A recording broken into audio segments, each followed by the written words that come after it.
श्री कृष्ण कहते हैं, एक प्रेम की डोरी है जो तुमने मुझे बांधा है माँ, वरना संसार में कोई नहीं जन्मा जो मुझे बांध सके। हमारी आज की कहानी है माँ की ममता। एक छोटे से कस्बे में समीर नाम का एक लड़का रहता था। बचपन में ही पिता की मृत्यु हो जाने के कारण परिवार की आर्थिक स्थिति बड़ी दयनीय थी।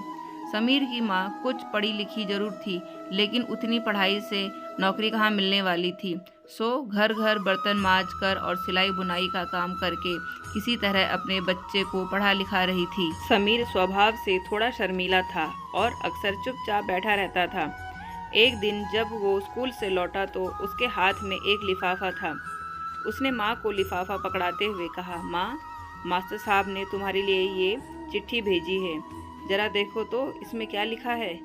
माँ ने मन ही मन चिट्ठी पढ़ी और मुस्कुरा कर बोली, बेटा, इसमें लिखा है कि आपका बेटा काफ़ी होशियार है। इस स्कूल के बाकी बच्चों की तुलना में इसका दिमाग बहुत तेज है और हमारे पास इसे पढ़ाने लायक शिक्षक नहीं है, इसलिए कल से आप इसे किसी और स्कूल में भेजें। यह बात सुनकर समीर को स्कूल ना जा सकने का दुख तो हुआ, पर साथ में उसका मन आत्मविश्वास से भर गया कि वो कुछ खास है और उसकी बुद्धि बहुत तीव्र है। माँ ने उसका दाखिला एक अन्य स्कूल में करा दिया। समय बीतने लगा। समीर ने खूब मेहनत से पढ़ाई की। आगे चलकर उसने सिविल सर्विसेज परीक्षा भी पास की और IAS ऑफिसर बन गया। समीर की माँ अब बूढ़ी हो चुकी थी और कई दिनों से बीमार भी चल रही थी और एक दिन अचानक उनकी मृत्यु हो गई। समीर के लिए ये बहुत बड़ा आघात था। वह बिलख बिलख कर रो पड़ा। उसे समझ नहीं आ रहा था कि अब उसकी माँ के बिना वो कैसे जिएगा।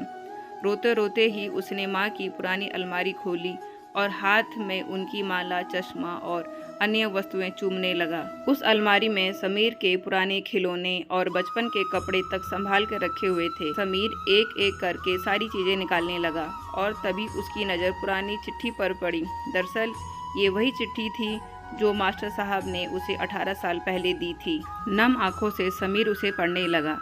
आदरणीय अभिभावक, आपको बताते हुए हमें अफसोस हो रहा है कि आपका बेटा समीर पढ़ाई में बेहद कमज़ोर है और खेल कूद में भी भाग नहीं लेता है।